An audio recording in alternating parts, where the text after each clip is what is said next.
चतुरः काकः एकः काकः अस्ति। तदा ग्रीष्मकालः। काकस्य पिपासा जलम् आवश्यकम्। अत्र पश्यति जलं नास्ति, तत्र पश्यति जलं नास्ति, कुत्रापि जलं नास्ति।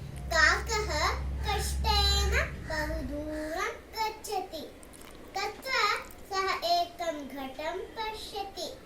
काकः अतीव सन्तोषः भवति, किन्तु घटे स्वल्पम् एव जलम् अस्ति।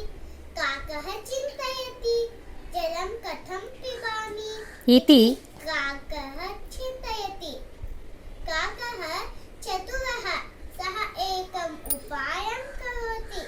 शिलाखण्डम् आनयति, घटे स्थापयति, पुनः गच्छति, पुनः शिलाखण्डम् आनयति, घटे स्थापयति। जलम् उपरि उपरि आगच्छति।